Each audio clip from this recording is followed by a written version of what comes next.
चलिए, जय हिंद। चैप्टर 1 है साइंस का, क्लास 10th का। वो भी विद्या का सारा क्वेश्चन है, नोट्स है, शॉर्टकट में दिए गए हैं। इसके बारे में बारी बारी से जुड़ी चीजों को बताते हैं। चलिए समझा रहे हैं। रासायनिक अपक्रिया यानी कि रासायनिक केमिकल क्या हो जाएगा? Chemical equation. क्या होगा? केमिकल इक्वेशन या रिएक्शन भी बोल सकते हैं। क्या बोल सकते हैं? रिएक्शन, केमिकल रिएक्शन किसे कहते हैं? रासायनिक अपक्रिया किसे कहते हैं? तो रासायनिक परिवर्तन से जुड़ी प्रक्रिया को, यानी कि रासायनिक परिवर्तन से जो जुड़ी हुई प्रक्रिया होती है, उसी को हम क्या बोलते हैं? रासायनिक अपक्रिया बोलते हैं। समझ में आया?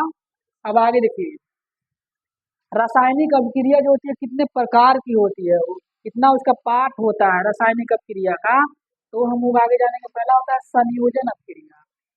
संयोजन अपक्रिया क्या होता है? संयोजन अपक्रिया में दो से अधिक पदार्थ मिल करके एक नया पदार्थ बनाते हैं। क्या बनाते हैं? एक नया पदार्थ बनाते हैं। एक नया पदार्थ बनाते हैं। उसी को हम क्या बोलते हैं? क्या बोलते हैं? संयोजन अपक्रिया। ठीक है।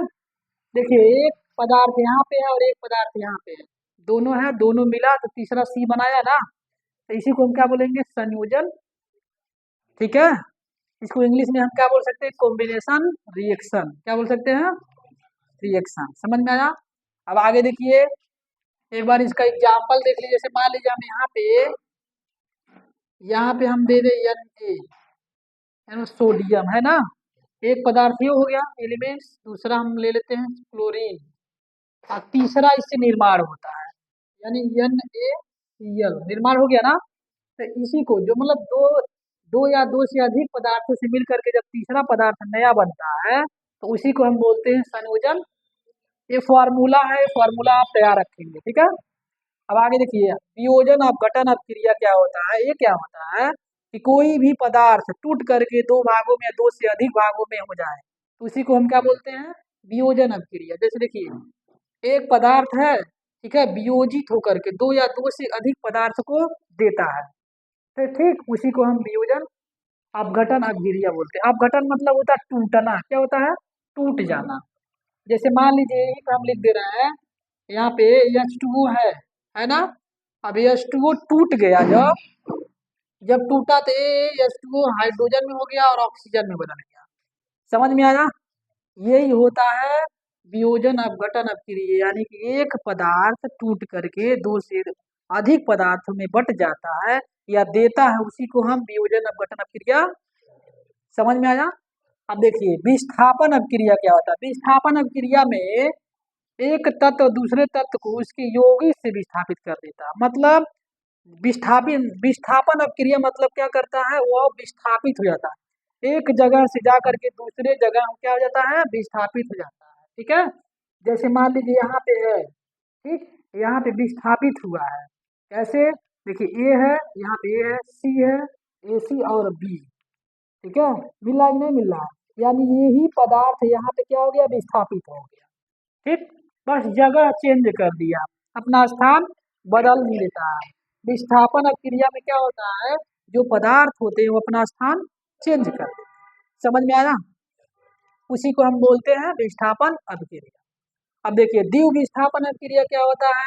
इसमें जो भी पदार्थ होंगे वो दो होंगे, दोनों के बीच क्या होगा? अलग अलग होगा। जैसे परमाणुओं के समूह या आयन का आपस में आदान प्रदान होना। क्या होना?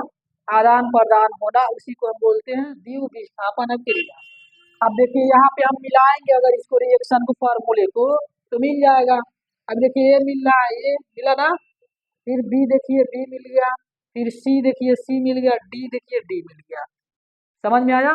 ये होता है द्विव विस्थापन क्रिया, यानी दो पदार्थ इधर भी, दो पदार्थ इधर भी। ठीक है।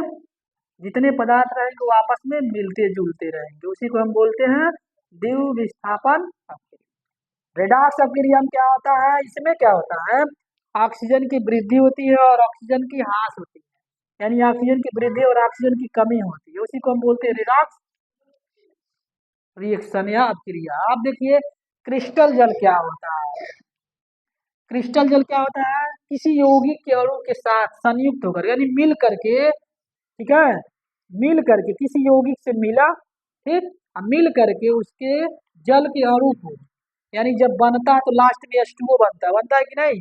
तो उसी को हम क्रिस्टल जल बोलते हैं। क्या बोलते हैं? क्रिस्टल जल बोलते हैं। ठीक है? कभी भी जब मिलता है तो याद रखिएगा क्रिस्टल जल ही बनाता है। कोई भी चीज बनेगा तो जल के साथ ही बनता है। ठीक है? अब आगे जैसे मैं एग्जाम्पल में दिया है, यहाँ पे देखिए FeSO4 इंटू H2O। तो लास्ट में देखिए H2O है ना, 7H2, यही क्या है? क्रिस्टल जल है। क्या है?